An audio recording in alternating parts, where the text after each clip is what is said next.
Welcome to the December 8th Fairhope City Council meeting and work session. And first item is Jennifer Claire Moore Foundation. I know Allison, here you are. All right, perfect. Allison Moore, Executive Director and Peer Helpers is here. Yes, Welcome. thank you. And before I get started, I had a small overview video to make sure everybody understands who we are and our initiative and what we do and provide in the community. So I'm going to go ahead and let that get going, and then we can pick up our conversation. Perfect.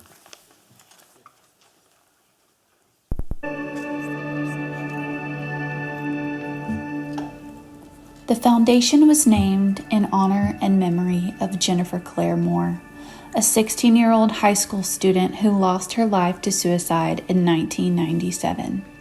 Jennifer's family wanted to enable all young people to have access to assistance, understanding, and positive reinforcement when they needed it.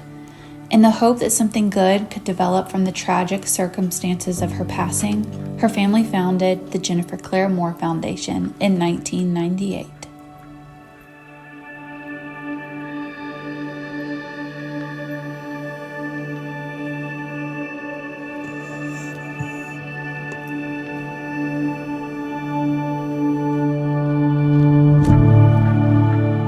Peer Helpers Plus is a comprehensive peer-to-peer prevention and support program.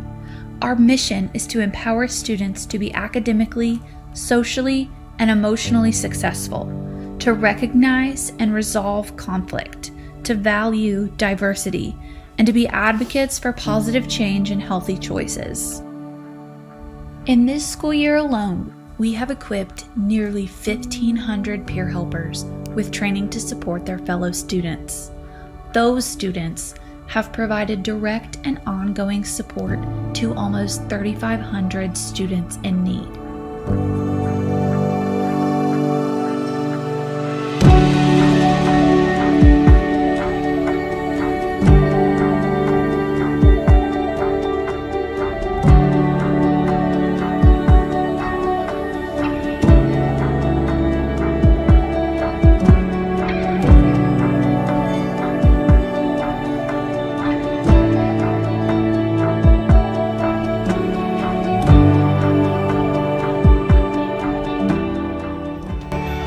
Kind of everybody's going through something, and no matter what you're going through, there's somebody going through something similar to you, and there's always somebody that you can talk to. I really think her message about the drugs is really important. We have a very bad vaping problem in our school, and a lot of kids think it's okay because their friends want to do it, but really it's killing us, and we need to do something. My favorite speaker, I would have to say, was probably Daniel, just because I thought that he really inspired us to ask the hard questions and to be open about our truth.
The foundation also provides youth mental health first aid training to adults who regularly interact with youth. Adults learn how to help an adolescent who is experiencing a mental health or addictions challenge or is in crisis. This course introduces common mental health challenges for youth, reviews typical adolescent development, and teaches a 5-step action plan for how to help young people in both crisis and non-crisis situations. Topics covered include anxiety, depression, substance use, disorders in which psychosis may occur, disruptive behavior disorders, including ADHD, and eating disorders.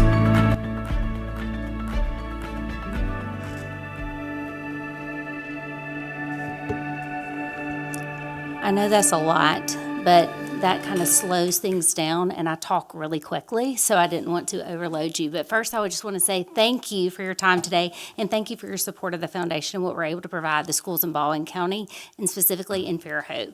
As a resident of Fairhope, I have 2 kids in our schools, and I have one in kindergarten, and I have one in 8th grade, and they are yings and yangs in where they are living and doing and experiencing, and what we're doing is very important, and it's growing, and the need is there. And your support makes that happen. And I just want to say thank you for your contribution. I do a lot of prevention work. I currently chair the State Bullying and Suicide Prevention Committee for the State Department of Education.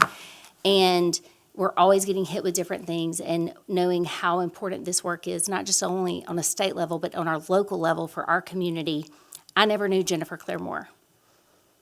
I got kind of recruited to work there. I used to work for the American Cancer Society, and I learned the magic of the human connection and what it was doing to support our kids, to learn that you don't always have it figured out, and life isn't always easy, but having the strength and the courage to say, you've been there, you've done that, can you help me? Do you have any guidance? From their friends, from their parents. It's huge and systemic. And even as we are growing and supporting our needs, unfortunately, I've been working and getting some numbers from the coroner's office. And I was very shocked when I said, I want to look intentionally across Baldwin County and see where our biggest pocket and area of need is. And it was Fairhope. I looked at all of the 2023 numbers of suicide and drug overdoses. And then I looked at 2024, and I looked at the first 3 quarters of 2025. And I'd like to share with you just the difference from 2024 to the end of September was here in Fairhope.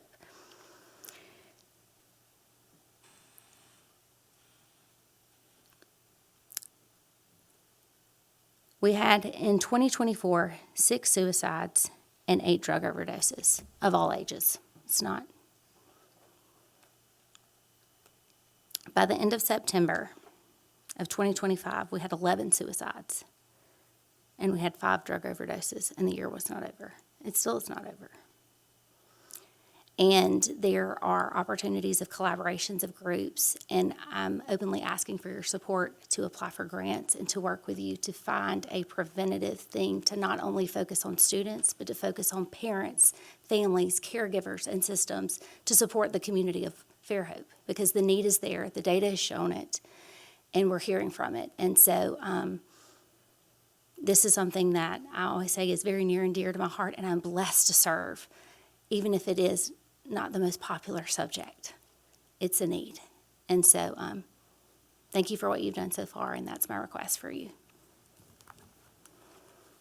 So, just to sort of follow up, you're wanting to apply for grants that would need some type of, I guess, the city in conjunction to be Correct, whether it's, with our first available. responders, whether it's, providing educational space that maybe you typically would charge for, creating venues to have a collaborative and community field space to where, we've got our civic center, we've got the Nick Center, there's all these different locations, but to allow people to come, and it might be early for a cup of coffee, but a coffee shop is maybe a little too public for some people to have conversations or to get education and be able to do mini workshops.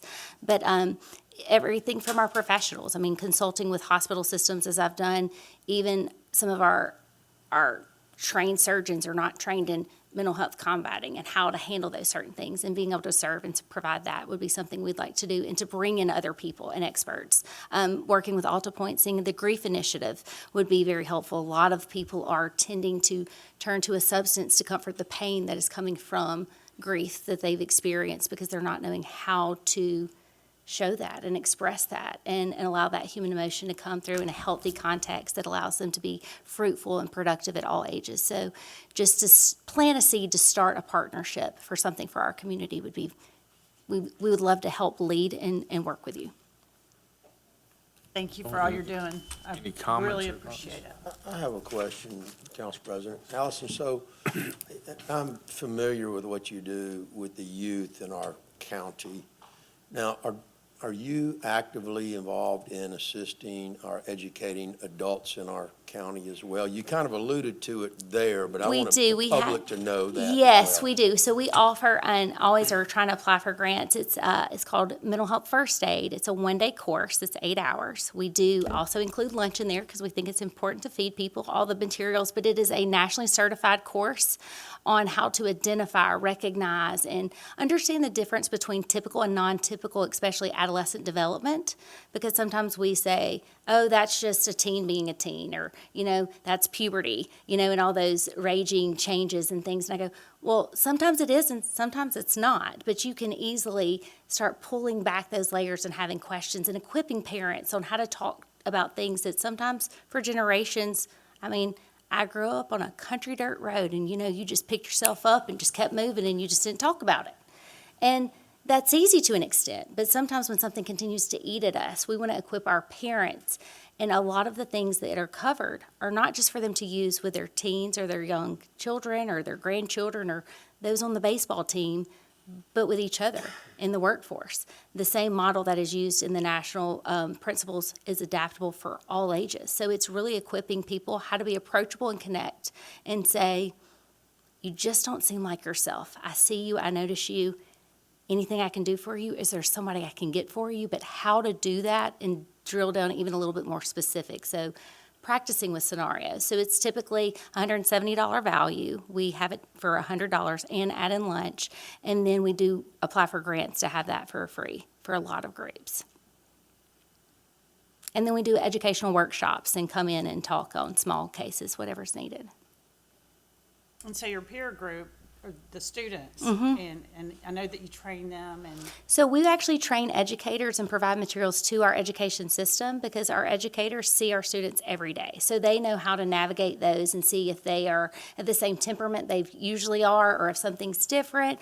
Also providing those educational and safety lessons on bullying and suicide, drugs and alcohol, or inappropriate touch at a age-specific curriculum per grade. So that way, second grade teachers are the best people to teach second graders. They know exactly that language. They know that day in and day out. So just giving them the tools and then letting them customize it or pull from what they want because it's their school and their programs. Just giving them the resources to work with is what we do. But when we do events with our kids, we're covering the substitute teacher, we're covering the bus, we're covering the $1.60, $65 per mile for the bus. We're covering all costs so that no student has to stay home, that every student who has the opportunity to participate can. so have you had success stories? I have several success stories. I even now have students who have gone to college and will text me and say, hey, Miss Allison, it's such and such, this just happened, and I just knew I could text you. And I would say, absolutely, I'm so glad you did. I've had students who said being a part of the program gave them purpose and a positive place. I actually have a very recent quote from a student who said, even though I was struggling with bullying, this group gave me a safe haven and a place to be and to learn my strengths and my skills to get that confidence to stand up for myself. And bullying, mental health, those two words to me are umbrella terms. They mean a lot of different things. Sometimes it's I'm being teased or I'm picked at, and sometimes it means, I'm just having a crummy day. And I go, we've taught PE for a long time. Physical education. How do we take care of our bodies? We've done that for years and years. But how do we take care of our minds in the way we're thinking about things and the way we're treating people? That's something that we're really trying to move forward to is how do we become relational in community and networking and connecting and how to be respectful and hear people out. Thank you for what you do, and definitely just, I would say, keep us in the loop on how we can be of service, how we can help support the mission, and there are grants that you need us as a applicant or whatever, just keep us posted on how we can be of service. I certainly will. I thank you all so much for what you do and how you take care of all of us here in Fairhope. Thank you.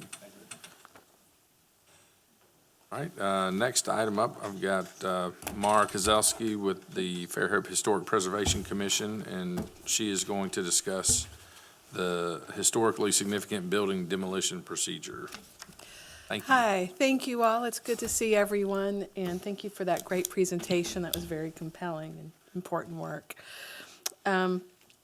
Okay, so I think I can move the slides forward myself, right? Yes. All right. So I want to thank everyone for your time, and we look forward to working with y'all in the next year.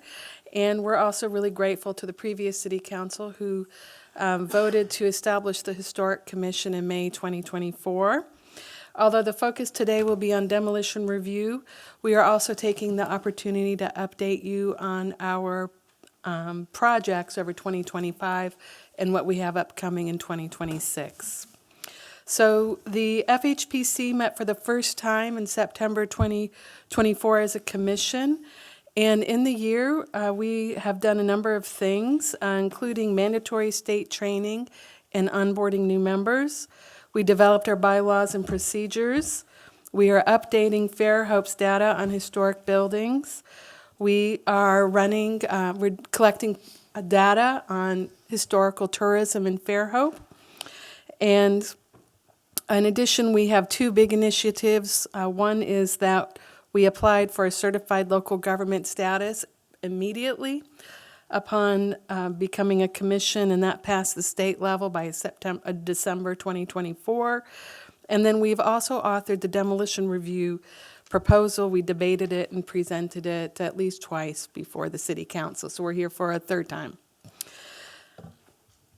For people who may not be familiar with us as a commission, our mission, in summary, is to encourage preservation through education, culture building, advocacy, and positive incentives.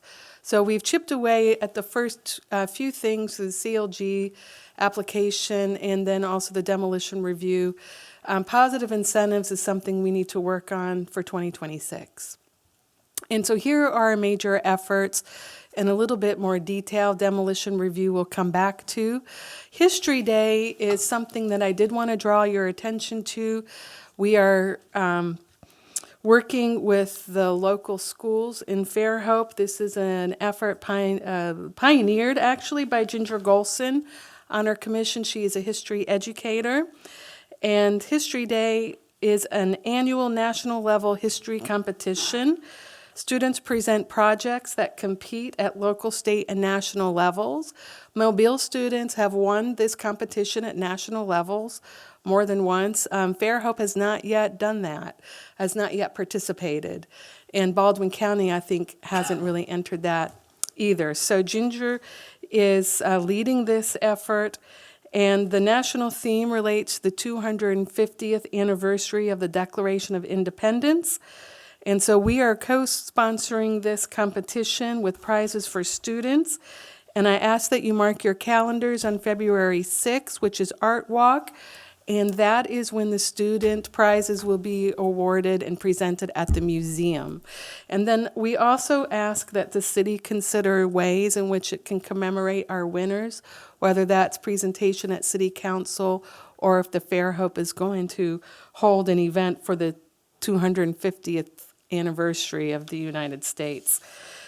So winners of our competition will be sent on to Mobile. Okay, CLG status, that's the third item on our major efforts list. So folks who were with us last year know that CLG status, or certified local government status, opens up the city to a series of federal grants and funding sources available to towns with local historic preservation commissions. Right now, we are stalled in our efforts to get CLG status, and we need city council support to move forward. Our CLG application has passed the state, but not the federal level in the National Park Service. The holdup is some legal language in our ordinance that is easy to address, in which city lawyers already have, I believe, in an earlier version of our first proposed ordinance. Adjusting the language to meet the federal requirement does not at all change anything. I really want to emphasize this to everyone. As we all know, it does not change anything about our legal status or our abilities to do anything. It's just really a matter of appearance in the language. And so we urge the City Council to move forward with updating the ordinance to reflect the federal requirement for CLG status so we can move forward with the grants that we're tasked to try and secure. Okay, so preservation incentives. This is going to be our big focus for 2026, hopefully if we get the other things accomplished. And so we urgently need City Council and City staff to support, help us identify appropriate city incentive for those Fairhopers who are doing the good work of preserving their properties as soon as possible. Incentives range to include things like tax relief, expedited permits, fee reductions. And so hopefully we'll work on this at the beginning of next year and start coming to y'all asking for things. So hopefully the answer will be yes, but I understand there's some discussion that needs to happen. Okay, so demolition review. This is where we are now. So demolition review basically is a tool of preservation that fits in the advocacy and education part of our mission. And it provides property owners with an opportunity to learn about their historic property and preservation incentives. So that's why we really need to accelerate also our preservation incentives. We can talk about state incentives and we can talk about national incentives, but we want to talk also about local incentives. Additionally, it allows us to take stock of our historic buildings and as they come down to track that and update our records and so on. So the key points that we debated and concluded last year is to really drill down on what is a historic building. And so we are defining historic buildings as those that are listed on a state or national register, or that those that are identified in our own surveys, like the Schneider report and the Shield and Banner list in Baldwin County. The other key point, the whole goal of this is that the homeowners will meet with the commission to discuss their historically significant property and potentially for how they might preserve it. And then the other, finally, it does not prevent demolition. So after they have this meeting, if the owner decides to demolish their building, they may do so. So we just maybe want to intercede and talk about possibilities. We do hear from people who moved to the area that they did not know their home was historic, and they wish that they had known. So the changes from the previous draft, we gathered city council comments and we worked with Eric, who also talked us through his impressions. And we learned is that there was a wish to clarify our timeline, which I believe the new version does. We proposed a sign to be displayed to the public of a historic building coming down, and that was basically in line with other demolition review programs. And people were concerned that that was not the spirit of what we were trying to do, so we removed that. And then there was some debate about, can we meet with an agent of the owner or the owner themselves? And we very strongly feel that we need to meet with the owner because we want that direct communication. And we also understand this can be complicated for owners who may live out of state, so we do have a provision that if they can't attend a meeting or two consecutive meetings, that we will, as soon as possible, arrange a face-to-face. So the major conclusions, not going over the ordinance, you have it in front of you, and we've been through it a few times. We are here to answer questions. But I want to emphasize that this is just an important step toward preservation, which is communication and education. And then also in the meeting, we agree with the comments that were made that this is going to be a much more successful program if owners know ahead of time and can plan for having these discussions. And our goal would be to have these discussions with homeowners well before they meet their architects. Even, I think you had recommended that it be disclosed at the time of purchase moving forward for new owners. That way they can set up a meeting with us right away as they're looking for their builders. And so that would be our ideal also. I don't know how that would happen, but it sounds like there are ways to make those disclosures happen. And then additionally, to make this really successful, we need to get our incentives in place. And so that's why we need to really urgently embrace our incentives to encourage people to reward them for preservation. And then also really getting the CLG status will also help people who have decided to preserve their buildings because they'd be eligible for these grants. So that's the gist. And I don't know if y'all have any questions. I have a question, and it might be, there's one page in my folder that looks like one sentence is cut out, and it might have the answer that I was looking for, but I know we had talked before about having a kind of a cooling off period, if you will, after the educational period, and I know there was a lot of discussion that was punitive, the length of time that was in there initially, that ultimately people were, they need to be educated, they're gonna ultimately do what they're gonna do. What is the recommended timeframe after? I know within 5 days they'll be notified, but what length of time before they could demolish a property? We do not have a cooling off Okay. period in here. And the people do, a lot of demolition review programs do have cooling off periods. But this is our first iteration at this, and we thought we would see how it works. And if we hit people before they start their building plans, that would serve that same purpose. So if we could move this forward into the process at the point of disclosure on a sale, for example, have those conversations early, that would be more effective, I think. I would imagine, I mean, the realtors and Fairhope they would learn that and adapt that. It's not much different in my mind than the fact that Fairhope's got a single tax colony and a lot of property is in that, and it's an extra step that is not common to many areas, but the realtors, they understand and they typically educate their customers on the front end because there are some extra steps and legwork involved. Council, any thoughts or comments on? I just wanted to ask you, who's doing your research on the historic homes and buildings?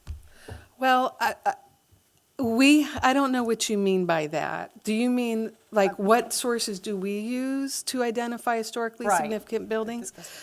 So we use established lists. So that would be, and they're published on the building department webpage. And they are the national state registers, and those are available publicly. And also the Banner and Shield list, and then Fairhope surveys. We do have part of our mandate is to do this research. Right now, we are busy because we have full-time jobs. And at some point, maybe we'll be able to build on that record, but for us, it will be slow. But whatever we research will comply with the national and state requirements. And I would also say that I'm on the Alabama Historic Commission, so I do have that expertise, and people on our commission also have that expertise. So y'all keep up with every home that's sold? How do you identify the historic home when it's been sold? By just real estate? Well, we would not keep up with the sales. Our way of keeping up with it is when they pull a demolition permit. Okay, that's good. But when they're sold, we hope they would reach out to us before they do that, and then we could just sign off when Okay. when that happens. Mr. Chairman, Yes, sir.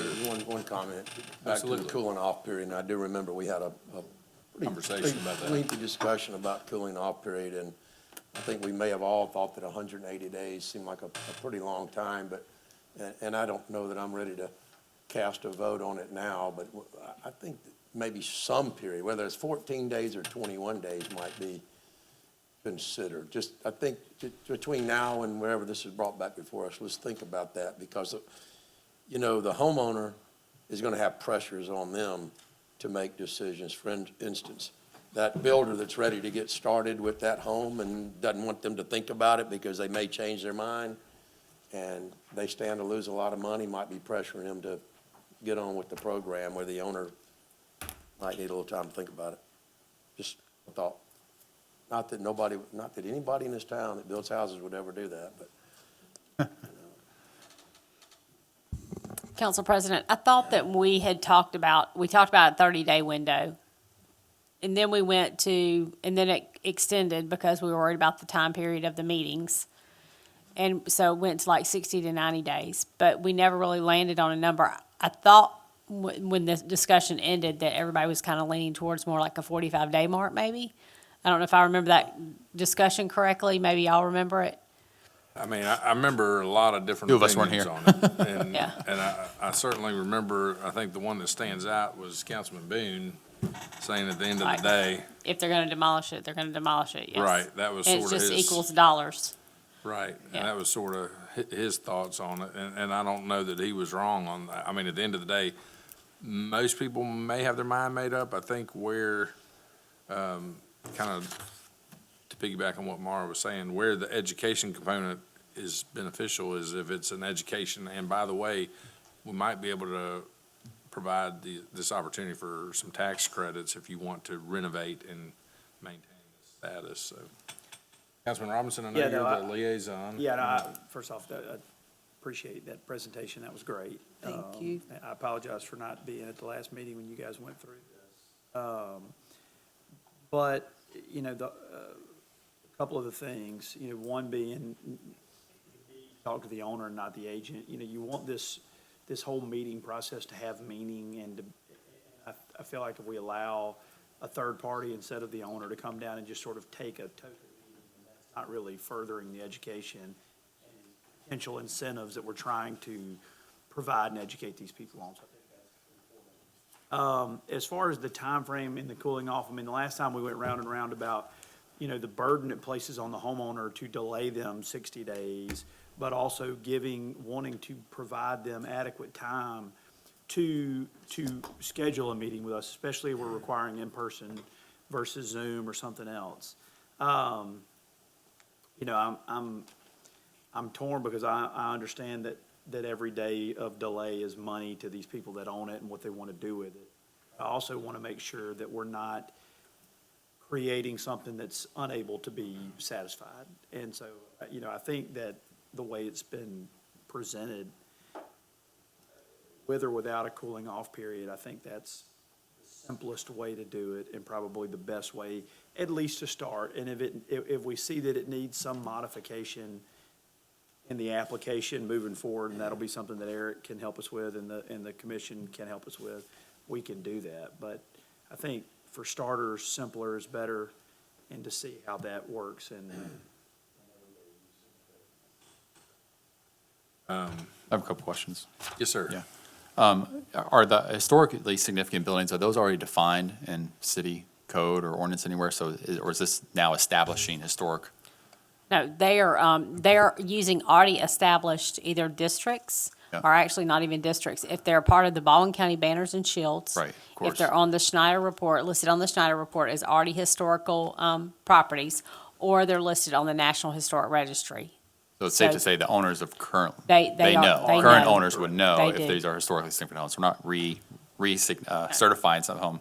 But Mara, you had a comment which, because I wouldn't be opposed to a sign. I'm not sure why it was removed, but what is the spirit? You said that wasn't with the spirit. What is the spirit? I don't know if it's not a question for you, but it's a question for council. But she said we removed that because it wasn't in the spirit of what we wanted. But what I is guess the what went through spirit my of it? mind was, you're not gonna have a public hearing on it. Why, is it, if it's not gonna be a public hearing, why do you have to advertise to the public that there's gonna be, a sit-down educational session? That's just kind of what went through my mind. I don't know if that was the reasoning behind that or not, but that. But is that a national standard, a state standard? I mean, I don't know that all demolition reviews have signs, but the majority, I would like to say all, but I always want to qualify. But the ones that we have read have had signs. And the signs serve an important purpose for the neighbors who love the building on their corner that's going to come down, and it just kind of gives them time to prepare rather than to roll up from work one day and see a tractor or something like that with the bucket in the house. But the discussion that evolved really is what Jack said is what practical purpose will the sign hold? And then we sort of moved to Jay's concept of let's keep this simple and move forward in trying to vote on it and get it passed. So we've been at this for about a year, and so we feel that we have a good working proposal, and I do agree we may return to it and think about some of these things that y'all have talked about, but I think getting started is important because this is our first big tool that we'd be unrolling. And then we really do, in terms of our time, should shift to incentives. I mean, that's my thinking, but I'm just thinking out loud. But I want to just clarify, so you may not, there will be a permit posted from the building department saying the building or whatever it might be, maybe a demolition. It's just, it would be posted earlier, because if you give them that, if you have to do education with them, then it might just be there a little bit longer. But the building department is going to post something that says this building's up for demolition. You're just not saying that it's historic property or anything like that. So there will already be a permit there that says this building's going to be demolished. What kind of sign is that? It's one of the yellow placards that you see. So similar like for with the zoning building changes permit. request? Yeah. Yeah, similar to that It's a one. little bit different because it's Yeah. not the bigger sign, but yeah. Yeah, it's not as big as the zoning What is it, changes. 8.5 by 11? But this, Usually we've got 8.5 by 11 and we have 11 by 17. Okay, so somebody driving by is just going to see a piece of paper and not know what the heck's going on. but this is not Right. going to impact that. I mean, that's Okay. what would be done on every house, or every building that's being demolished. We Any issue a permit. placard or a permit to show that there is a permit that has been issued, whether it's a renovation. Right. Or a demolition or a new construction. I guess the spirit of what I would understand, a historical commission is, well, we want to protect our history, so we need to have an additional marker that sort of signifies, hey, this is a historic building that's up for demolition, sort of speak now, forever hold your peace, right? I mean, I would imagine that's the point of it having in these other areas. That's right, but we do not have historic districts that could impose legal protections, and so our spirit is more in advocacy and education and in positive encouragement. Right. And so that is why we decided that we could, if we're going to compromise, the sign would be a good place to do it, not having a public notice. Yeah, Mara has been working very hard along with Amy, and they're ready to move forward, and I appreciate you for bending with us. Yeah, what I'm kind Appreciate of hearing from you, and I think y'all have done a good job on the draft ordinance, but you would almost prefer to see us move something forward than spend more time debating about what kind of a lengthy cooling off period we would consider. Council, I would say, are there any questions about the draft ordinance as it's prepared? Any concerns? Other than Now, we want to do a there's cooling no off cooling off period. I period. would like to consider one Yeah, I still. think we should consider one. It could be a minimal amount, but I think just something. I mean, and if, time's money, I get it. Let's be honest here. People tearing down historical buildings, they're rich, okay?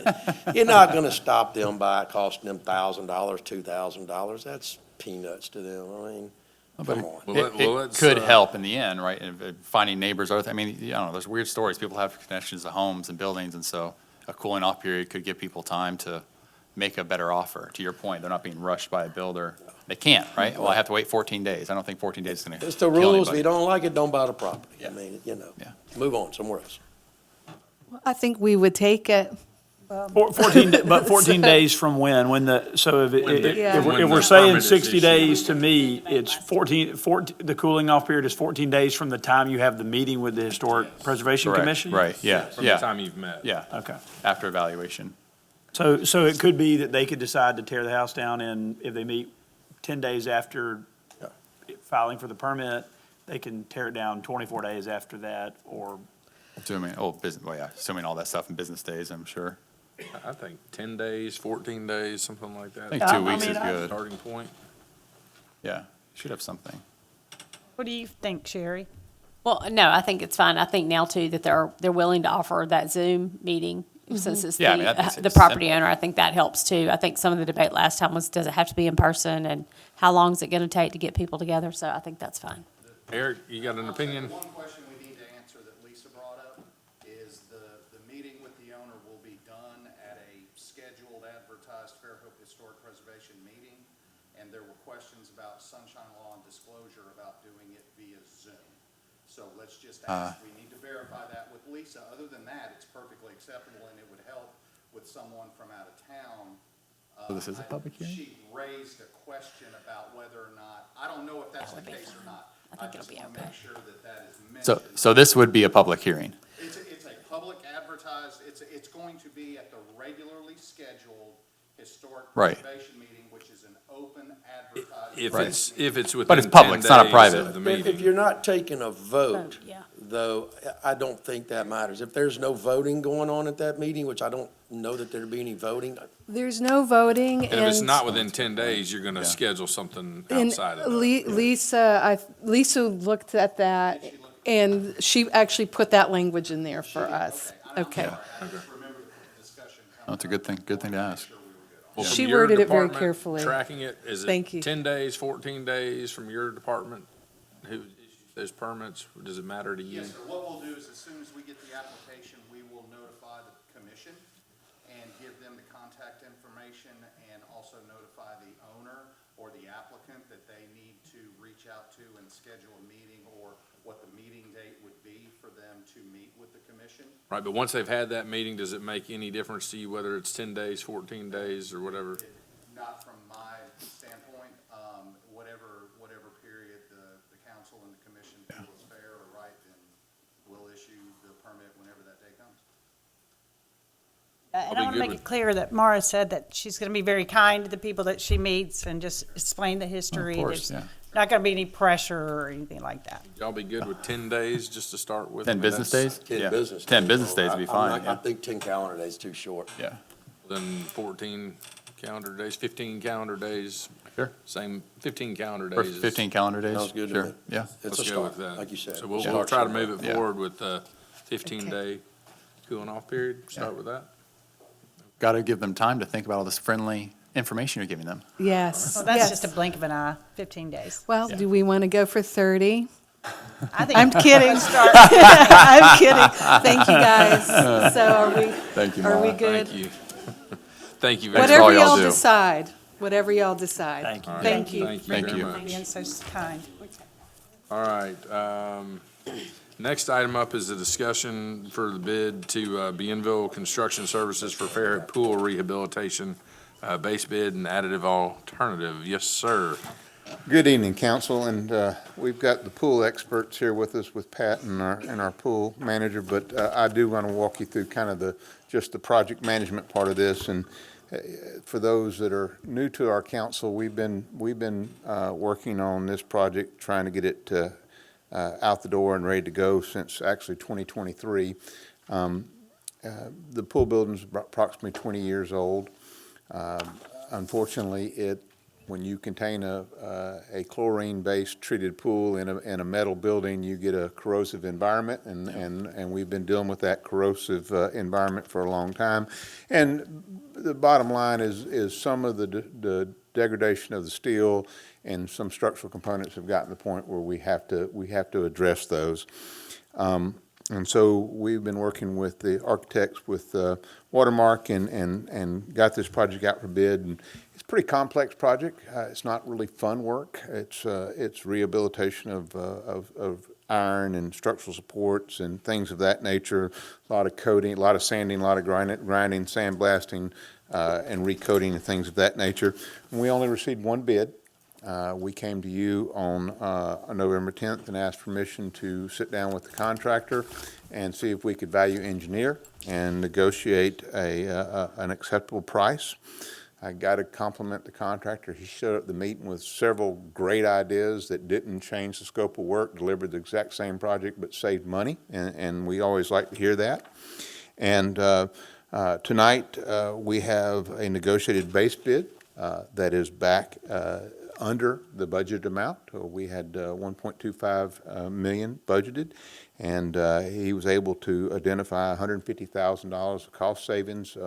Some of it was means and methods. If he could do it a certain way, it saved money. He identified some controls that were specified that were terribly expensive, and there was other controls that would do the exact same job that were nowhere near as expensive and things of that nature. And on the mezzanine stair system that's required for the access, he came up with an alternative way to build it and to arrange it, and saved about $20,000 there. So I think that's a success when you can get about 11.1% decrease. The other thing that's probably a little harder to talk about is, and we had this conversation with y'all several years ago, and at least in the engineering design and bid, just to see what the cost would be, was looking at climate controlling the whole building. Because right now, and I'll just be very straightforward with you, this will restore this building envelope, doors will work, we'll be able to move air, there will be some dehumidification in this base bid, but we're not treating the caustic nature of the air in the building when it's closed up and in operation. And so they did spec out what it would take to climate control that building and treat that air. And when we opened the bid, the additive alternate was $1.1 million. Contractor came back and sat down with us and said, hey, I think there's some savings that can be found in that part of the additive alternate, and he identified those. The biggest thing is, and I do kind of want to prepare you for why some cost drivers are here. Part of this is everything above the pool, the insulation and all that structure is not the structure, but the insulation is coming down. All of the purlins, which are basically the steel rafters, are going to be stripped, cleaned, recoated, and we're actually going back with new insulation and a false ceiling, which will not only really improve the aesthetic of the building, but it will basically encapsulate that structure in a plenum that is not as exposed to the caustic air that's in there. But literally the pool's going to have to be drained. The contractor's going to come in and literally set up scaffolding over the whole pool deck and the actual body of the pool itself. Think about Michelangelo and the Sistine Chapel. He's going to be able to get to all that and work, and then he has to also have drop protection to make sure we don't damage the plaster of the pool and things of that nature. So there's a lot of mobilization costs just to get to that area to work at it. But as he identified, he originally priced the additive alternate in case that there was some kind of delay, is that, well, since the system would use tubular ducts, so you've seen them, the big round canvas ones that inflate and blow air out, is that if those can be installed at the time that we already have all the scaffolding up, there's an inherent $80,000 savings there. And he says, hey, I'm already ordering equipment that's for dehumidification and air handling. If I can add this to the order to get the HVAC equipment specified, there's a $50,000 savings there because a bigger order, lower top price, and a few other things that he identified. But it's a big ask. And, and the architectural team really said, please ask council to seriously consider it because their concern is in 20 years we're going to be right back to the same point we are today. We're just addressing the disease. We're not addressing what's the cause of the disease. We're just addressing the symptoms. But going from $1.2 million to 2.1 is a big step, and that money is not budgeted. But regardless, we'd love for you at least to consider awarding the base bid at the next meeting. The biggest challenge is that the contractor is willing to work with us that any equipment or any work that can be done out of the pool deck area, meaning like up in the mechanical mezzanine or in the mechanical rooms and things like that, will not affect the use of the pool. So his goal is to get in, close the pool down, get the scaffolding up, get everything that impacts the pool and the pool deck, and then work on those things such as the stairs and things like that that can be work while the pool's under. But we got to get started sooner, as soon as possible, because swim season will be right around the corner, and we're already pushing the envelope right now. And I'll be kind of glad to answer any questions on the process. And I know that Pat and Nate is here, and we'll be glad to talk to you about the pool operations, which I'm not very attuned to, so. Now, if I remember correctly, did we reject an initial bid and go back because we just had one bidder? Is that? That's correct. When there's So we only don't one bidder. have to- we're not running afoul of any bid laws if we just do the base bid? No, the additive alternate is just that. That is an additive to the base bid. So that base bid number that you see there stands alone, But the okay? base bid is of 1.25 is probably more like 1.1 today, based on the value engineering. No, well, the base bid originally opened at $1,350,000, and we value engineered $150,000 out of it and agreed to by the contractor, 1.2. so it's dropped to 1.2. And the additive alternate dropped from 1.1 to 950,000. Council, any questions out of the gate for Richard or any thoughts? Quite a few. Just one observation, if we don't do the additive alternate, you said we'd be right back in the same point in 20 years. To me, it's a wash. It's a, you put off the $1 million spending, of course, it'll be 2 million, 3 million there.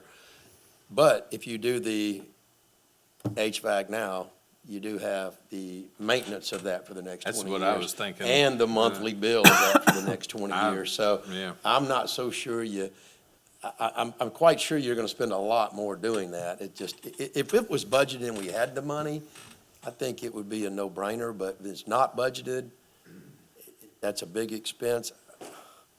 Hate to be the Scrooge, but I don't know that I'm in favor of that additive alternate. Touched on exactly what my thoughts were, is that you spend an extra $1 million on the HVAC and all this, and then the ongoing maintenance of that over 20 or 30-year period that before we would have to address this again is probably going to be astronomical.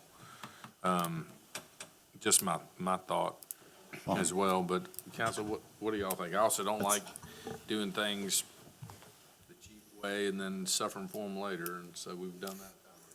Well, just a couple of questions, I guess, and thoughts. Any reason why you think there was only one bidder? What prevented, I mean, there's pool companies around the country that would just come for. Well, this is really not pool work. This is structural rehabilitation structural work. repair. And so, I think with the specialty coatings and the fact that it's just grinding and chipping and sandblasting and then, they're gonna have to come in and build up with welding any areas of section loss in the structural steel. I don't think it's a pretty complex project.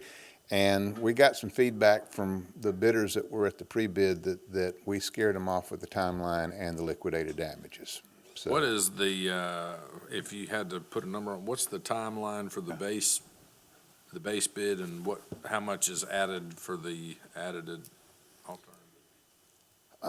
Really the negotiation we got into, and I didn't bring my notes that I had with it, is, the big thing was we broke it down, and that's kind of my last paragraph, is that the critical timeline is from the time the pool closed to the pool can be open. While they're replacing siding over here or putting something up in the mechanical mezzanine that doesn't affect the operation of the pool, we said we wanted the flexibility not to assess liquidated damage, because one of the big things, even the basic air handling and dehumidifier units could end up having a longer lead time if y'all award the contract on the 18th than the time in the contract allows. So if they have it all wired in and ready to go, and then they're gonna pause and the pool's open, it's no different than it is today as far as the climate and everything else, and then when the dehumidifier equipment comes in, they can come install it in the mechanical mezzanine, then there's no harm, no foul there. I think that was several of the scary factors there that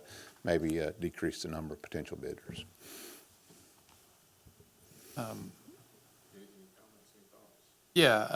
I think also with the 20 years, it's where will Fairhope be in 20 years? Is that facility even large enough? I mean, who knows? 20 years from now, we could be building a new pool facility, or 15 years from now.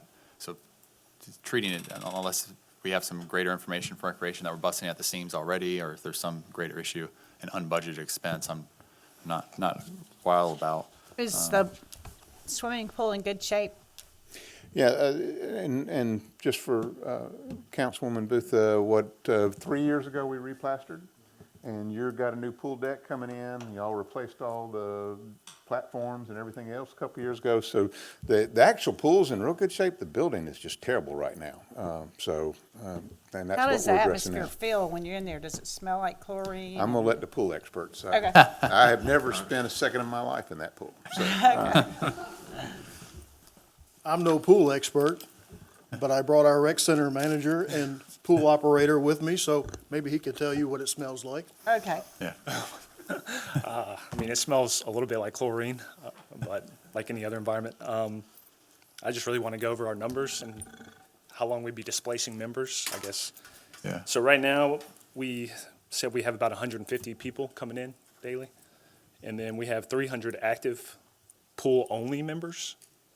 And then at the rec center, which includes pool usage, we have 2,500 active members.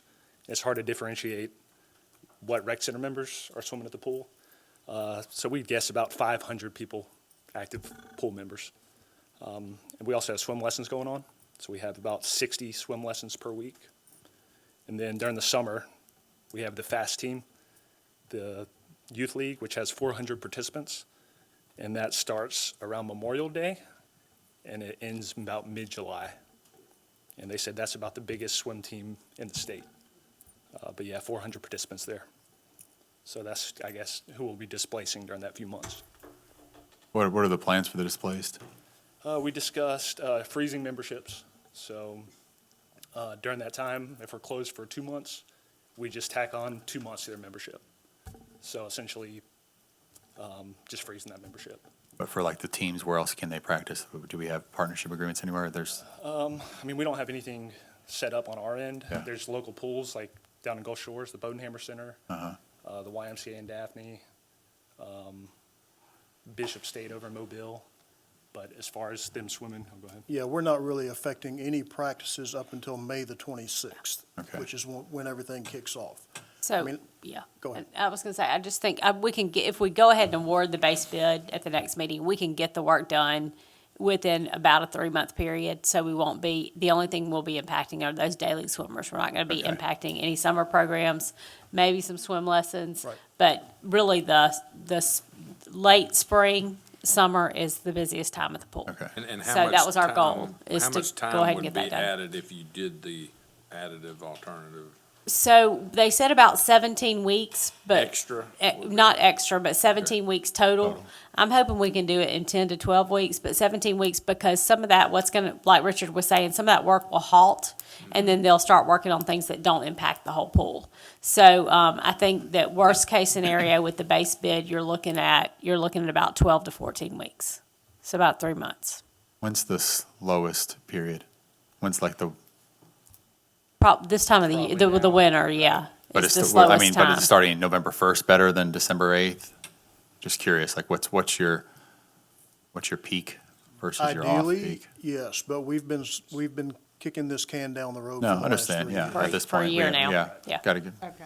do something, right? Yeah. That's why when we knew when the budget passed that we need to be ready to go with this, that's why we're before you now. Because we know that the winter, December, January, February, those are the slow months. Yeah. Council, my gut instinct or my first inclination is to go with the base bid and skip the additive. I agree. Anybody have a different opinion on that? I think that I'd like to look at other ways to mitigate some of the humidity problems. I know that the pool's open, is it open 7 days a week? 7 days a week. It's probably not real feasible to cover it. You cover it, you're saving on the heating, you're saving on that humidity. I don't know if you have staff, but that's a big job. Maybe they have a retractable cover that's easy, but I don't mind spending money on things like that. I think there's ways to mitigate some of that need for all that. Yeah, and I mean, dehumidification. my thought is, for a cost savings of somewhere around $130,000 to $150,000 by doing it at the same time, I mean, that's a lot of money, and I'm not saying it's not, but I think for the suddenness of some major expense without the certainty of whether it's the right thing or not, I think it's probably better just, and maybe seek out some of these alternative Jack's talking about. May be helpful, but obviously far less burdensome. I need to know more about it. I'm sorry. I need to. I'd say let's see if we can get the base bid on the next council meeting and try to move forward with that. That'll give us a cooling off period to think about, you know. Might want to add it later. 10 days cooling off period. I would say also engage us, if you can look at those things, let's look to do something this coming November. We can put it in the budget and we can look at some other things, some other options. That way we're not compounding on top of, what we are trying to do. Yes. Thank you. Appreciate y'all. Thanks. Thank you. All right, next item up for discussion is committee updates. Councilman Burrell. Airport Authority meets tomorrow night at 5 PM in this room. You're all invited. I believe the runway rehabilitation project has been completed, and the new runway is now open at Sonny Callahan Airport. So if you have a giant jet now, private jet, you can land it there. They've been diverting to Gulf Shores, I can tell you, so. That's it. Councilman Gammon. My committees have not met. Councilman Robinson. The library is very excited. They're very happy. They just got, Read Freely Alabama and Everyday Library Institute have presented a check for $42,230 to the Friends of the Fairhope Public Library. So they were very ecstatic. And then also they received in the past week a $10,000 donation, and they received a $50,000 donation. So our library is doing extremely well, and we're glad to have them happy. And I just want to talk to you about, I went to visit with Kathy Corrigine, and she's with the St. Vincent de Paul's Food Pantry, and those guys are doing a great job for our homeless people.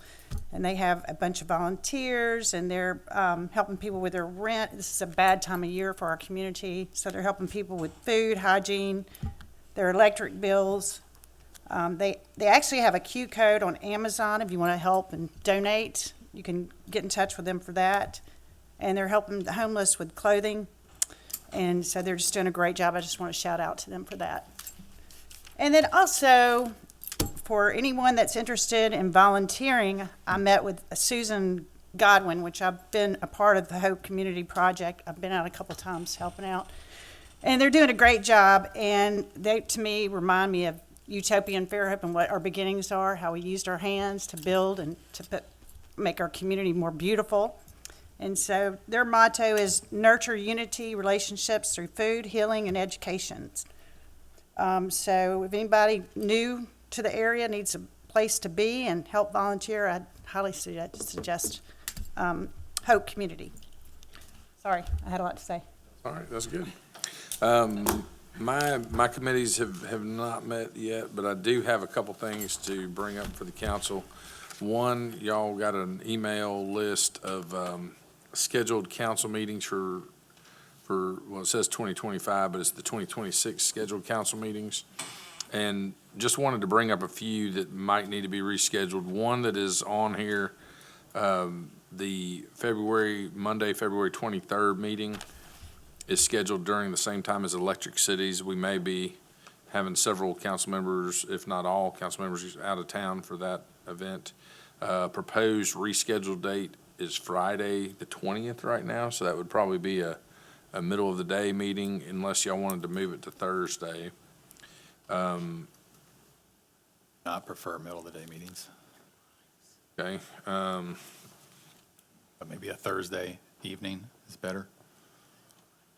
I'd prefer the 19th, Thursday, just for what it's worth. All right. Months away, just somebody else I don't have a strong opinion, but that's my Let's weak go with opinion. Thursday. Let's just plan on that one being Thursday, the 19th. I'm making notes here. Jack. Next one that I thought might be of interest or of concern, Monday, April the 13th meeting. That's the Monday of week of spring break for Baldwin County Public Schools. So I don't know that I'm going to be going anywhere, but possibly I might be out.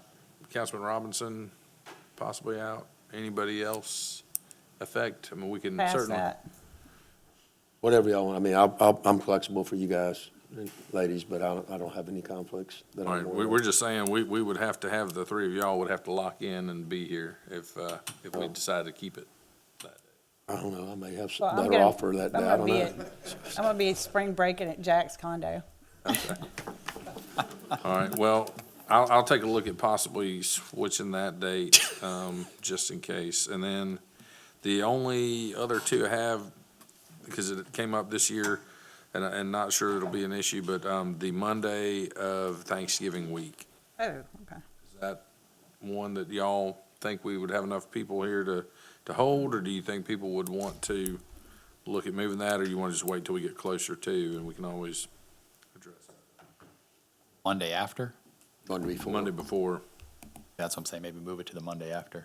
Oh, May not Yeah. be, you may be into the next Oh, that's month. probably, yeah, that'd be the last day, it'd be the 30th. Yeah.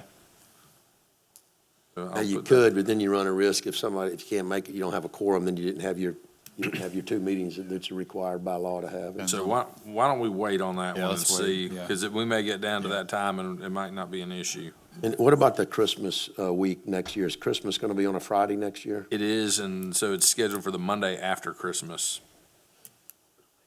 The I always 28th. think it's harder to go the week between Christmas and New Year's than it is the Monday prior. Monday I'd rather prior, keep it that yeah. We week. could move it I'm to there. like the 21st and do it on a Monday, or we could do it on a Tuesday or Wednesday. Monday prior to Christmas. Monday, the 21st? Yeah, All right, yes. Flexible. okay. All right, I will get these to Lisa. Thank you. And one other item, we had a proposal Marcus had received. He and I talked about it some. It was from a group that was wanting to basically buy out our settlement from 3M, yeah, from some of the, PFAS litigation, and basically offering a reduced amount lump sum to buy it out. We kind of looked at it, and I just said, I don't really think that, they're obviously doing it because it's beneficial to them. Right. And when you look at the money, the largest, the payout's not consistent over the next 7 or 8 years, and you get almost half of it comes next year. So I just felt like that was something we probably didn't even need to pursue. Just wanted to make y'all aware of that, so bring that forward. But, okay, that's all I had. So now we've got about 10 or 15 minutes to go over department head updates and council agenda for tonight. We've got a short agenda, so we'll try to stick to that. Y'all step forward and let us know what you got, Darryl. Hi, hi, I've got items 6 and 7. The first one is the phase 2 of the upgrades at the wastewater treatment plant to be awarded to Krebs Engineering for design, construction, and oversight.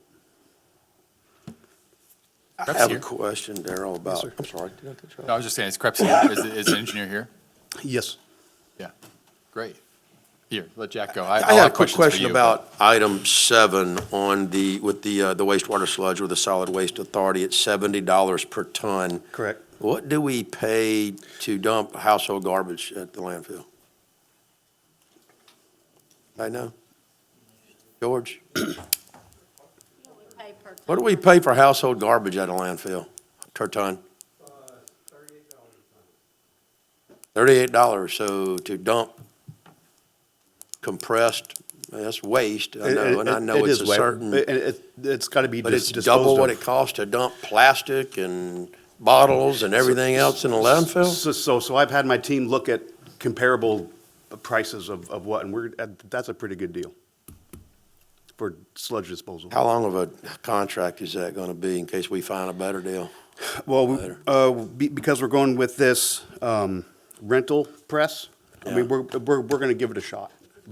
It's 1 year. Okay. It is 1 one. year. Okay. I just want to make sure it wasn't a 5-year deal we couldn't get out of if we, No, because the sludge press is a trial process, so we're not Right. going to lock ourselves into a long contract. all right.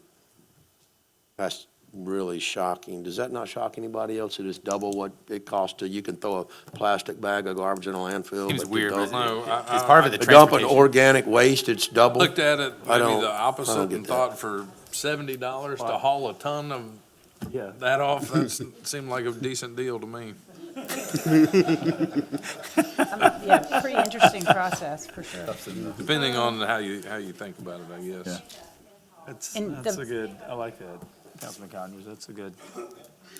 Pickup and haul. Oh, pickup and haul. Right, so Okay, yeah, it's- and we're hauling our own garbage to the landfill. We are. Okay. But we're actually saving money with the press. Correct. Right. We're going to get better treatment. We're going to get a better end product, a drier waste.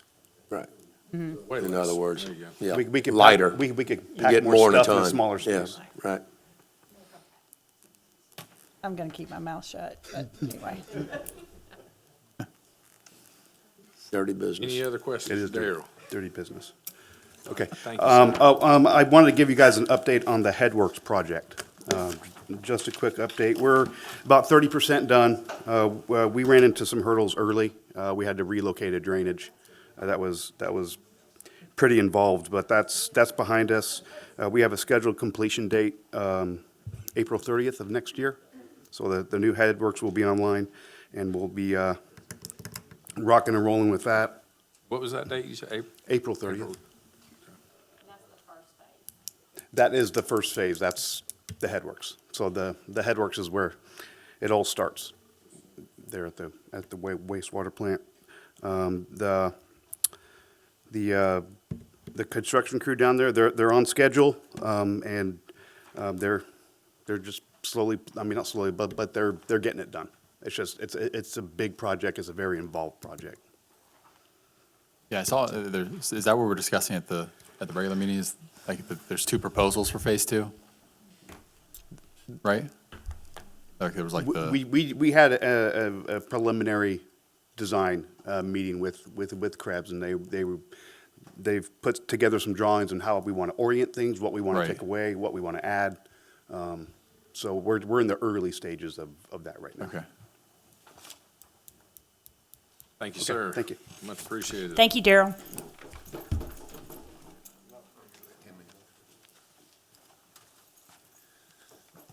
Sir. Council, I've got two simple items, number 8 and 9 to discuss. We would like you to approve Mayor Sullivan's selection of Jade Engineering to provide construction engineering inspection services for our Pecan Phase 1 drainage project, and we'll come back to you with a not to exceed on that.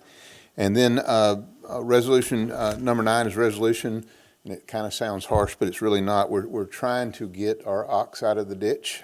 We've got budgeted not only Go Mesa funds for Phase 2 of Flying Creek Nature Preserve, but we've got general fund dollars budgeted and sitting there for Phase 3, which is the Triangle property, and we don't have a contract for Phase 3. We attempted to get a contract for Phase 2. It didn't work out. Since we already got to go out for an RFP for Phase 3, we just want to go back to the drawing board, get it out, and bundle this. And this doesn't really say that, but basically we want to qualify a firm, bring it back to you for selection that will do both Phase 2 and 3 designs so we can get those projects moving.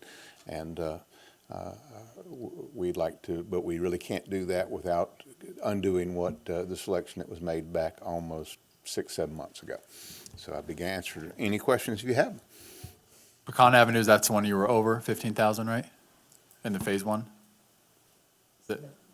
The watershed project, you had to pull from phase 2 to cover phase 1, so you're gonna have to pull this amount too. Yes, we will be taking an advance on our allowance from this year to get that project done. Again? Yes, sir. Okay, how much more do you expect? I don't know. I don't think it'll be terribly much. Okay. Probably right at 50,000 is what I would guess. Yeah. Like no more than 65,000 that. you're pulling from phase 2 for Yes, sir. phase 1? Okay. All right, thank you. All right, thank you, sir. There's where I left my phone.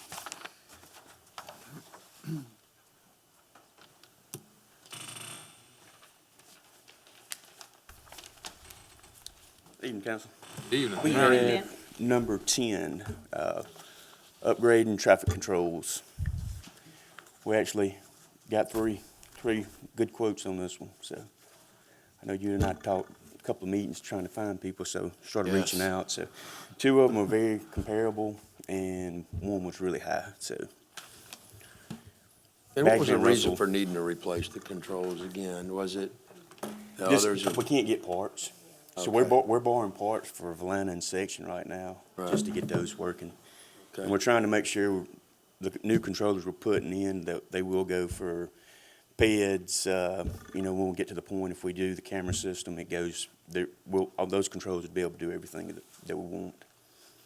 Excellent. So, but we were happy to get quotes on this one.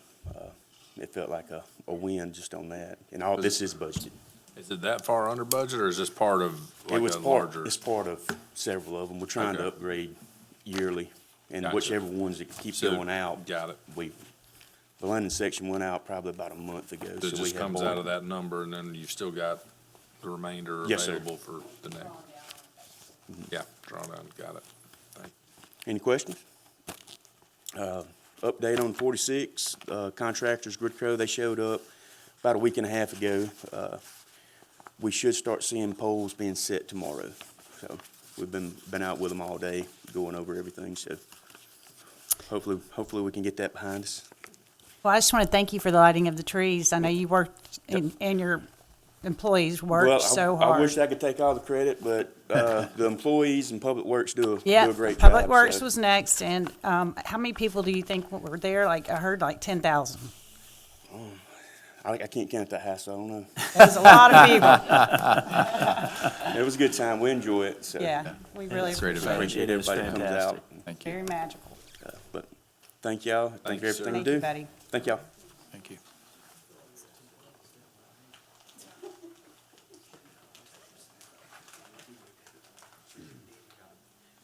How are you? Good evening. I've got 3 items. Item 12 is reappointments to the Parking Authority. We didn't have any new applicants, so Morgan Slay and Chad Bartz have asked to be reappointed. Item 13 is a request from Sherry Walding. She's requesting a street closure North Bancroft Street between Equality and Magnolia for a wedding reception.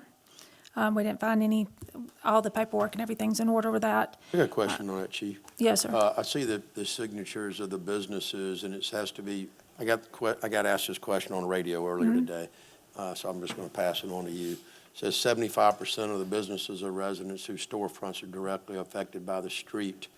There's 3 signatures on this document. Is that representative of 75% of the businesses on that street? That's going to be the residential on the east side. Because if you think about where it is, because it's the apiary. Yeah, apiary. Yeah. You have Solvo's and that other little business. and Pizza place, Walmart yeah. has closed, Navy Square. You don't have much in that little block. Yeah, it's just right there at the venue. Not going to go beyond that street? No, it's not. Okay.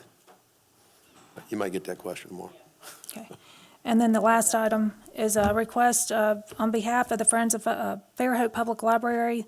They're asking for permission to serve alcohol at the annual chocolate and champagne event. That's an annual event and we will have officers present. Any arrests last year? No. Thank you, Chief. All right, thank you. I'm on the library committee. I don't think there are many people that are going to get in any trouble.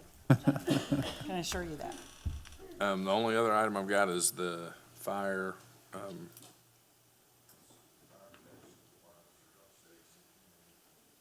rate sheet.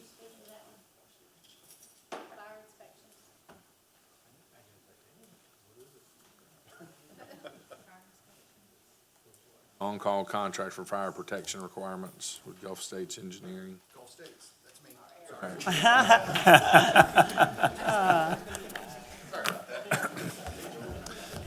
All right. I want to see George address it, please. No, we have an on-call contract with Gulf States to do plan reviews for us for fire protection systems in buildings. We've got some of the larger buildings we're getting some really complicated sprinkler systems. And we use them, same as we do the ICC, for a third-party review of those systems to make sure that they meet code and are installed correctly. Only other item, we've got a public hearing, that will kick off. So council, let's take a 10-minute break and we will be back at 6 o'clock to get started. Yes. Sounds good.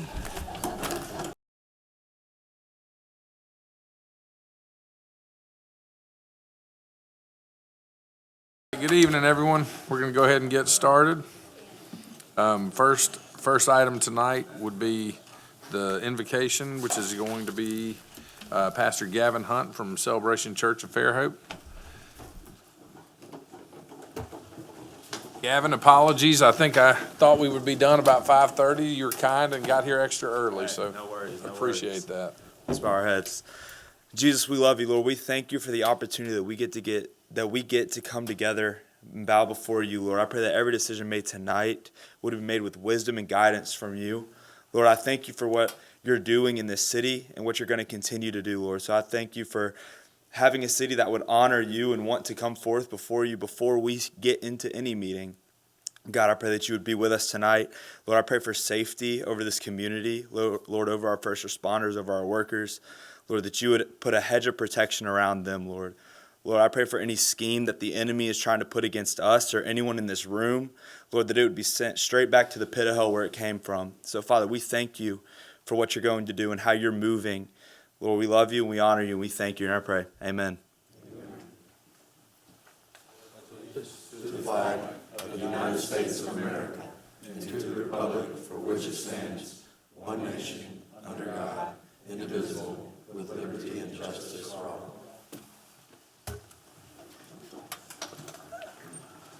All right, council, the first item of business is to approve the minutes of the November 20th special called city council meeting and the minutes of the November 20th special called city council work session.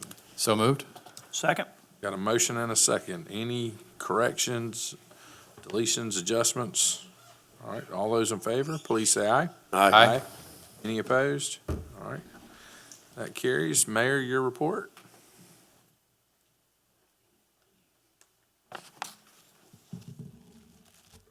So I'm going to start, I have several things tonight, but I'm going to start with actually recognizing our Veteran of the Year. Frank, would you please come up? So most of you probably saw Frank leading our Veterans Day Parade this year, but he could not be here during the Veterans Day ceremony stuff to be able to come to a council meeting to receive his plaque. So that's what we're here for tonight. Frank is a veteran of the U.S. Army, and he is very active in the American Legion and helped with the building fund there to secure the funding that they needed to construct the new building. I'm sure most of you have seen that. He's also active in with the American Legion and revitalizing baseball, bringing baseball back to the American Legion. So Frank, again, could not be here, but we wanted to recognize him tonight as the 2025 Veteran of the Year for his dedicated and selfless service, not only to our country and our community, but to local veterans organizations. So Frank, congratulations. Thank you. And would you like to say a few words? Yeah, just a few words. Yes. Thank you, Mayor. Before I do, I'd like to first ask all veterans, both from my post 199 and any military branch, please stand up.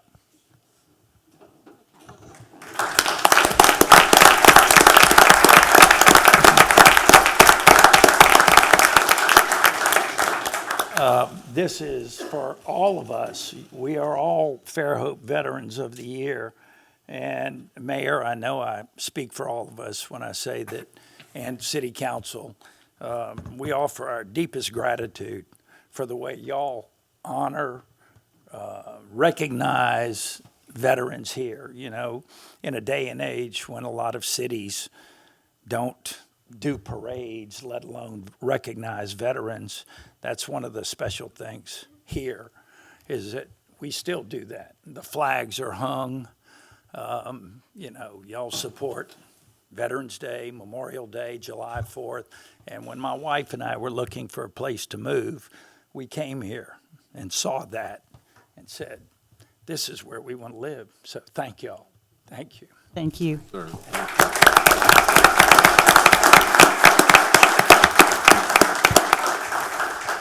I don't think we have to ever worry about this council not supporting veterans or praying before every meeting, correct? No. That's right. I feel like it's Veterans Day all over again, too, because I'm going to call up Ross Sykes, who is an Air Force veteran, and he has a presentation that he'd like to make.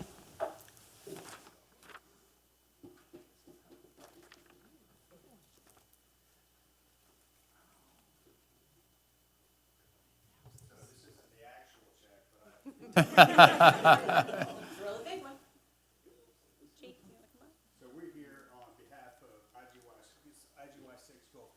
Stands for I Got Your Six. And we're a group of police officers, firefighters, first responders, veterans, and community members that come together to, find areas in our communities where we can make an impact. Part of that, we just did the Miles for Heroes race a couple of months ago, and we've raised funds to give back to the local police department to help with their crisis intervention training, because that training's not cheap, and it's a need. So part of IGY 6 Gulf Coast, we're here to honor you guys and to give back to our PD. Thank you.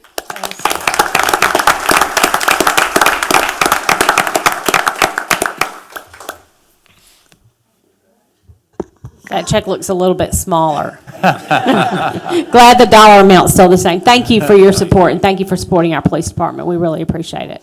Thank y'all. Yeah, thank you, guys. Yeah, and if you would go to the lobby, we want to get a picture, please. Thank you. So much celebration tonight. This is fun. It's not even Christmas celebration. So just a few more things. One, I want to remind everybody of the events of this week. Of course, we have Santa Saturdays on Saturday. That's from 10:30 to 12 at the Fairhope Museum of History. And we will be celebrating with our employees, celebrating Christmas on Friday. Also, we will have Santa in downtown Fairhope at 1 o'clock on Sunday, driving through downtown, driving through the streets, because we weren't able to have the parade, so he'll be on the Hoganville. The antique fire truck will be driving through town. The other thing I wanted to let y'all know, most of the council already knows, but everybody else. So George Ladd, who is our current Public Works Director. George, would you come up? He's not going to like me doing this. He thought he didn't have to get up tonight. I know he didn't, but I'm going to do it anyway. So this will be, actually, the next meeting, the 18th, will be George's last meeting with us. And I wanted everybody to know that, so everybody has a chance to tell George how much we love him and how much we appreciate everything he's done for the city. George and his family will be moving to Tennessee, to Dayton, Tennessee, and it's George will be taking a job as a city manager. It's a town of about 8,000 folks, and I told his department this, and I'll tell him this. It gives, I think us a source of pride to know that we've given him a training ground for that. So excited for George and his family and for the opportunities that he will have. He knows he always has a home here in the city of Fairhope and how much we appreciate what he's done. In the interim, John Thomas will be serving as Public Works Director, who is the assistant now. But George, I just want to take this time to say thank you for everything and congratulations. Thank you.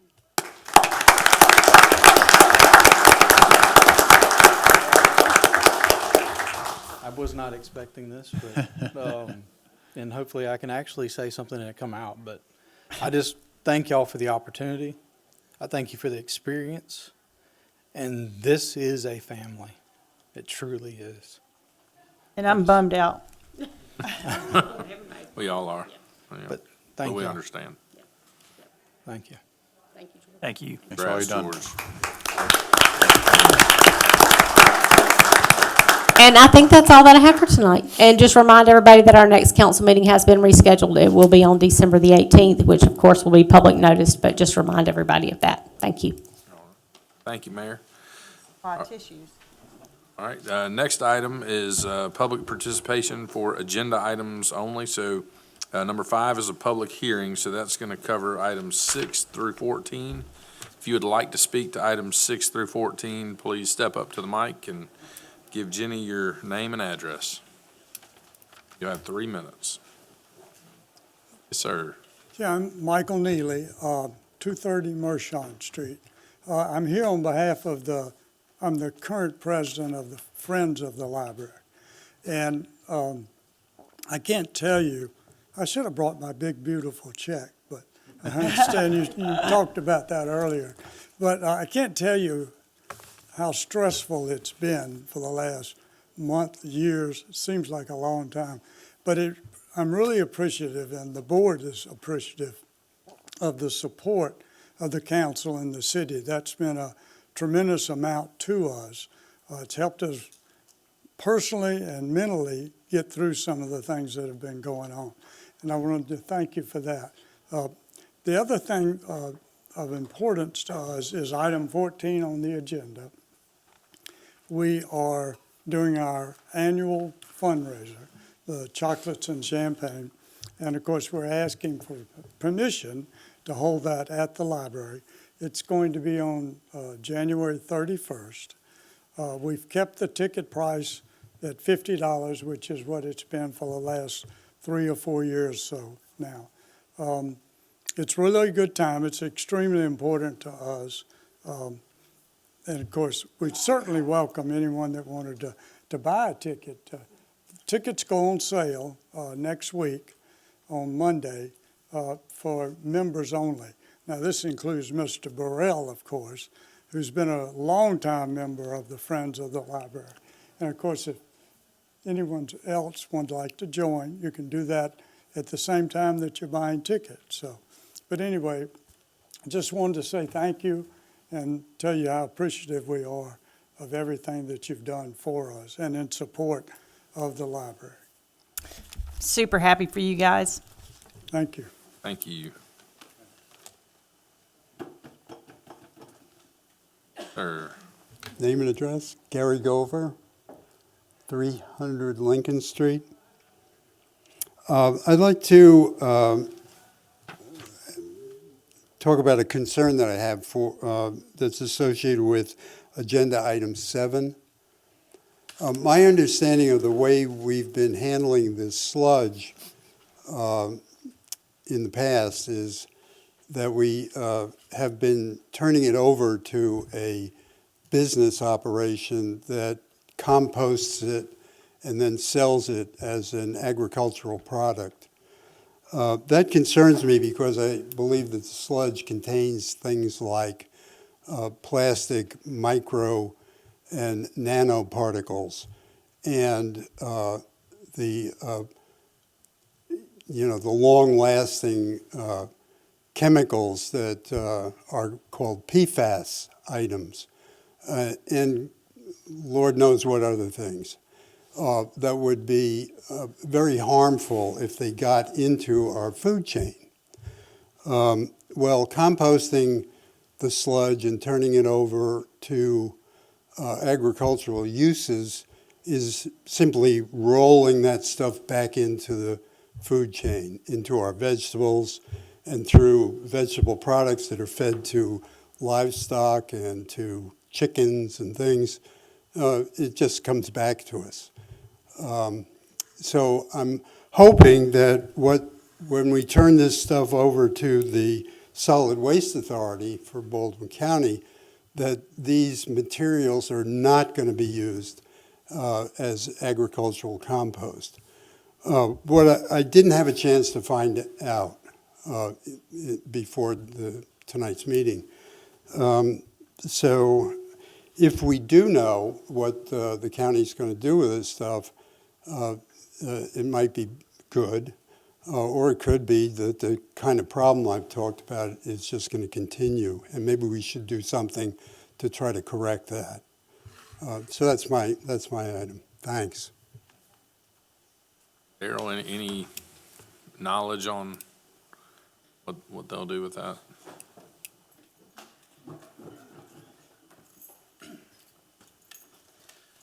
So currently, we have a company called Green South, and they dispose of the solids.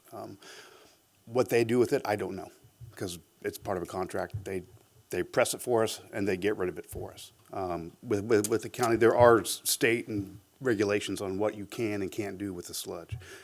I'm not too familiar with what that is, but I mean, if it's good enough for if it's good enough for the state to do, I mean, all the disposal sites, it's a special type of waste. It's not just regular garbage. So they follow all the rules and regulations. They have to. Otherwise, they'd be shut down. Thank you, sir. Okay. Thank you, Mr. Gover. Anyone else to speak to agenda items 6 through 14?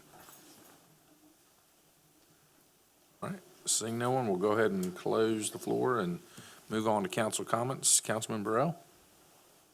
I missed the Christmas parade as everybody else did. I'm sorry it was canceled, but I think it was the right call. I would like to look next year at maybe having an alternate date, and if it means that the Christmas parade is only half as big, then so be it. But I'd like to have an alternate date going forward. And it may get rained out too, but I'd like to have something on the books for that. I agree. All right, Councilman Burrell, what about, December 17th? Since that'll be before our next council meeting, want to put in a plug for pouring? Oh, yeah, I'm saying, what are you talking about? They're I thought you were proposing a about date, a rescheduling rain the date. I'm like, Christmas man. parade on me already. Oh, that was quick. This council president is away. Oh, yeah. No, so on December the 17th, the city council and mayor will be serving up pints at the Fairhope Brewing Company, raising tip money that will go to the Fairhope Volunteer Fire Department. So all money raised will go to them. We have, I think that's our third year of raising money for the fire department. For many, many years, we gave money to FIF with our tips. So everybody come out and tip generously. It's from 6 to 8. Yeah, they say 6 to 8. It's from 6 to whenever. All right, thank you, sir. Councilman Gammon. Hello, everyone. Shout out to St. Michael's and Bayside, who got close in the playoffs there. Looking for a great season next year, but really proud of all those teams and those coaches. They all worked hard. I was also very happy to see that HGTV selected Fairhope as the #1 Christmas city in Alabama. For everything from our downtown to our parade, of course, and all the different activities that we do. And as you drive downtown, you can see just how all the shops and everybody gets involved, and it's a magical place. We're blessed to be here. I echo Councilman Burrell. Got asked many questions about a rain date, and it may be beneficial because Councilman Robinson, you're on the Christmas parade committee, or mayor, just to say, well, obviously that day was not it. There was no question about it, but just maybe why we didn't have a rain date, or looking into it for next year. As I know I was asked about that many times, and then just also looking forward to Council President working on those committees and hammering down some great things. But thank you. That's all I got. Councilman Robinson. Yeah, I did not face so much grilling about the Christmas parade. Who would have thought that committee would be the most dangerous that I could serve on? But yeah, no, I mean, to echo, the best Christmas city in Alabama. I mean, from lighting of the trees, which if you were there, I mean, it's a magical event. I mean, there's no other way to describe it. Christmas parade is fantastic, but what most people don't realize about the Christmas parade is the amount of preparation it takes, the amount of volunteers it takes to make that happen, from our public works to our police department. I mean, it is virtually impossible to reschedule that thing on the fly. And to do that and find another alternative date in the Christmas season in downtown Fairhope to close those streets and potentially shut businesses down in what amounts to many of their busiest times of the year is just not a feasible thing to do. Maybe if we try to examine future alternative dates, that might be an option, but something like this year just simply is not. But I do want to thank all the people that helped plan that. It is a huge event, and it is something that everybody looks forward to. And, once we get control of the weather, then we'll never miss another one. Until then, we're at its mercy. So, thank you. Do we share floats with Daphne and Spanish We Shore? do. We share floats with I heard that lots was of other another places. reason why there was an inconvenience. Councilwoman Booth, your turn. Jack, weren't you recently on CBS? I was. Can you tell us about that? Well, Good Morning America had their 50 States in 50 Weeks tour, and they highlighted a shrimping family from Fairhope. And Patrick invited me. They asked if he knew any city officials, and he said, well, I know one really well, so he invited me to be a part of that.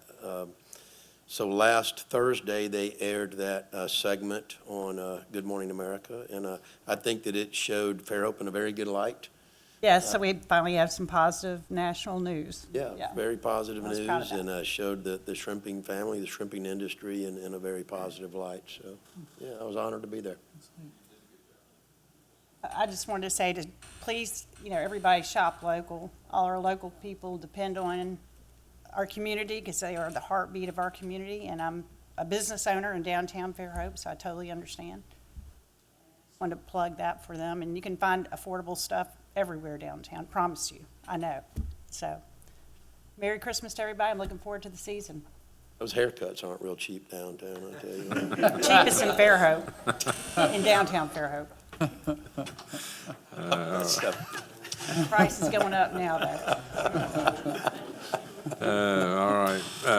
I don't have any comments tonight. I appreciate everyone's comments. Next item up is a public hearing. This is an application for a lounge liquor license by George W. Carnley Jr., GCK LLC, doing business as the Decoy Bar and Grill, 311 Fairhope Avenue, Suite D, Fairhope, Alabama. This is the old Bone and Barrel location.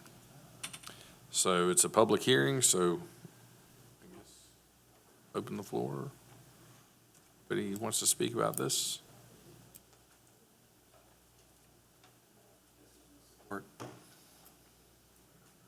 No complaints either, so. Yeah. All right.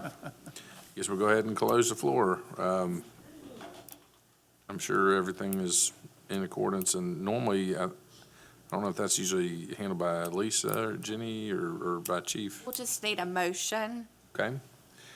Would anyone like to make a motion I'll to? make a motion to approve the application. Second. Got a motion and a second. Any further discussion? All right, all those in favor, please say aye. Aye. Any opposed? All right, motion passes. Item number 6 is a resolution that the city council approves the selection by the evaluation team for professional engineering services for Phase 2 upgrades of the City of Fairhope wastewater treatment plant to Krebs Engineering, and hereby authorizes Mayor Sherry Sullivan to negotiate the not-to-exceed fee to be approved by council. So moved. Got a Second. motion and a second. Any further discussion on Krebs? Yeah, just a question about, so I talked to the engineer at the break here, and so we're still deciding between some of the options for Phase 2, correct? So we're not voting on which option, we're just voting on Krebs to be the engineer that does it. Fantastic. All right, any further discussion? All those in favor of the motion, please say aye. Aye. Any opposed? All right, motion passes. Item number 7 is a resolution that the City of Fairhope approves the procurement of transportation and disposal of the dewatered wastewater sludge with Solid Waste Authority of Baldwin County, and therefore does not have to be let out for bid under Code of Alabama. Cost is $70 per ton, and the total annual estimated cost, $350,000. Gary mentioned some concerns with the KFAS and microplastics. I know that Darrell also mentioned, we take it, send it to them, and then what they do with it, we kind of. Darrell, could you inquire, just so we're able to give them an answer? I'm sorry? Could you just inquire what they do with the waste, just so we can give an answer? I have not, once it leaves the facility. Could you Then ask? in the future, could you ask them? Yeah, Yep. yeah. All right, thank you. Well, I heard you can only use it for like growing hay to not be affected. Yeah, Oh, they have a time period. Yeah, I didn't think you could use human waste for agriculture, but. Sit for so long before they can do anything with it, whether it's grow crops or Yeah. have cows on it, but it depends on the treatment. Green South, you have the contract with now, they land apply that sludge, I believe. I'm pretty sure Baldwin County's put it in the landfill. So it won't be land applied for agriculture or anything like that anymore. Good to know. So, They've actually stopped that process in a few places in North Alabama because you don't want to feed it to your cattle. And no. and I knew they were Yeah. ingesting it. They were using it for warmth, for hay, Okay. but All right, anyone like to make a motion on that resolution? So moved. Got a motion Second. and a second. All right, any further discussion? Okay, hearing none, all those in favor, please say aye. Aye. Any opposed? All right, motion carries. Item number 8 is a resolution that the city council approves the selection by Mayor Sherry Sullivan for professional construction, engineering, and inspection services for the Pecan Avenue Watershed Drainage Improvements Phase 1 project to Jade Consulting, and hereby authorizes Mayor Sherry Sullivan to negotiate the not-to-exceed fee to be approved by council. Motion to approve. All right, got a motion and a second. Any discussion or any questions on this item? just again saying we pulled 65,000, so I'm hoping we can find that somewhere else and not just move it into Phase 2 and bury it again. But obviously, it's got to be done, just finding a way for it. All right, any further discussion, council? All right, hearing none, all those in favor of the motion, please say aye. Aye. Any opposition? All right, motion carries. Item number 9 is a resolution that the city council hereby rescinds resolution number 5415-25, approving the selection by the valuation team for professional landscape architectural services for Flying Creek Nature Preserve Phase 2, and authorizes the rebid of this request for qualifications under the City of Fairhope procedure for procuring professional services. So moved. Second. Got a motion and a second. Any further discussion? All right, hearing none, all in favor, please say aye. Aye. Any opposed? All right, motion carries. Number 10 is a resolution that the City of Fairhope approves the award of the request for quotes for labor and materials to replace traffic controls and cabinets at the intersection of North Section Street at Gayfer Avenue and North Section Street at Volanta Avenue to Bagby and Russell Electric Company for a not-to-exceed project cost of $62,700. This is a public works project and will be less than $100,000 and therefore does not have to be formally bid out. It's part of a kind of a drawdown process, so that's why when you look at the budgeted amount, it came in exactly at $62,700. This is just replacing as they go, and I think they have $150,000 total budgeted for the year.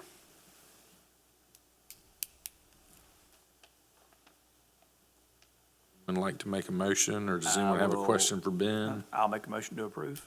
All right, we got a motion Second. and a second. Any further discussion?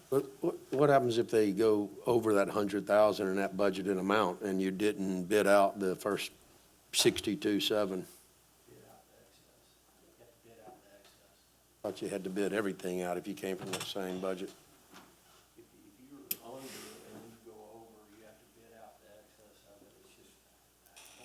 That's not consistent with what you've done with the dredging at Flying Creek and things like that, when we thought it might go over by $10, and we didn't award that bid because you said if it goes over, we would have had to bid it out. That one was part and parcel of a project that was initially projected to be over $100,000. It was not. It was bid under $100,000. The initial bid and what they were telling us was it was gonna be over 100, what the contractor told us. Well, this is maintenance too, and you're looking at different traffic areas. It's not like one, Not one set project. it's not one set project. So to me, it's different locations. I would agree with that rationale. Yeah, it's different locations is the way I look at it. It's Like not, multiple projects. yeah. So, just to hurry it up, instead of putting 2 agenda items on, I talked to Aaron, we'd combine both of them, they're different projects.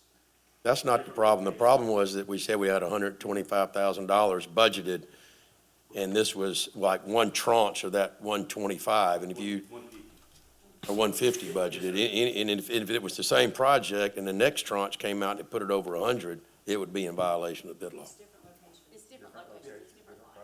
It's different project, same idea, different I project. understand it. I understand how it works, but that's not how it was conveyed, just saying. All right. Any further discussion on this item? All right, hearing none, all in favor of the resolution, please say aye. Aye. Any opposed? All right, resolution passes.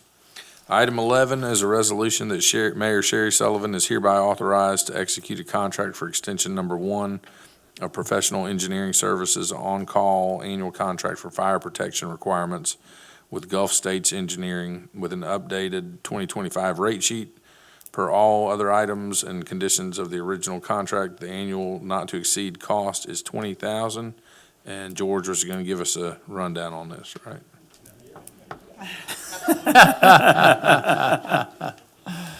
Just messing with you. Anybody have any questions? I make a on motion this to item? approve. I'll second it. Got a motion and a second. Any further discussion? All right, hearing none, all in favor, please say aye. Aye. Aye. Motion carries. Item 12 is reappointments for the Parking Authority, and this would be for an additional 4-year term for Chad Bartz and Morgan Slay to both continue serving for 4 more years. Make a motion to approve the reappointments. Second. Got a motion and a second. Any further discussion? I just want to make sure it's in the minutes here that there were no additional applicants, so sometimes that gets raised, but there were no new applicants, so makes a lot of sense. All right. all in favor of those reappointments, please say aye. Aye. Any opposed? All right, motion carries. Item 13 is a request from Sherry Walding requesting street closure on North Bancroft Street between Equality and Magnolia for wedding reception from 5 p.m. until 10 p.m. on March 28th, 2026. So moved. Second. Got a motion and a second. Any discussion, any conversation on that? All right. Hearing none, all in favor of the request, please say aye. Aye. Aye. Any opposed? All right, motion passes. Item number 14 is a request of Jasmine Hodges on behalf of the Friends of the Fairhope Public Library requesting permission to serve alcohol at its annual Chocolate and Champagne Gala 2026 on Saturday, January 31st from 7 p.m. till 9:30 p.m. in the Fairhope Library, Public Library. And Michael Neely spoke earlier, $50 a ticket on sale Monday to members. So moved. Got a motion Second. and a second? Any further discussion? All right, all in favor of the request, please say aye. Aye. Any opposed? All right, motion carries. Next item is public participation. Please feel free to address the council on whatever's on your mind. You've got 3 minutes. Just give your name and address to Jenny when you come up to the mic. Here comes Ryan. Sir. Ryan Baker on 1 South School Street. I just wanted to thank y'all, council and mayor and Hunter. I sent a follow-up, I met with y'all, some of y'all sent emails, met with y'all. I sent a follow-up email today. Just want to make sure you had a chance to look at it. Any more follow-up questions, conversations, love to meet and talk again. This is about the zoning ordinance changes, proposed zoning ordinance changes. Looked through it a lot more, talked to other engineers, other professionals, and talked to other developers, and kind of got some of their concerns to try to group them all together so everybody could hear it, and also offer some ideas and solutions or whatever you want to call it there that goes with it. So just wanted to let you all know, and I don't know if there's a timeline that we're under now. I know that we extended the moratorium or whatever it's called for a period of time, but I just wanted to kind of put that out there. I appreciate the email. I will say, for me personally, I did start reading it, and then I had to run up here to the council meeting. I didn't expect you all to read it. I haven't read it yet. I just saw you sent it. It's all, I just want to make sure it was out there. No, for thank you. everybody. Yes, sir. Thank you. I will finish reading it, though. Thank you for your thoughts and Thank you, Ryan. comments.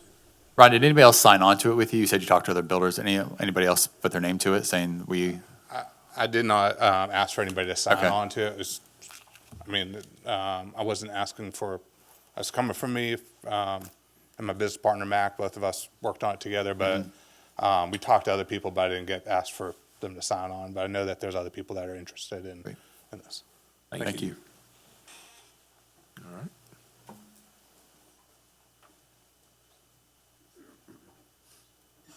Floor's still open. Waiting on George. All right.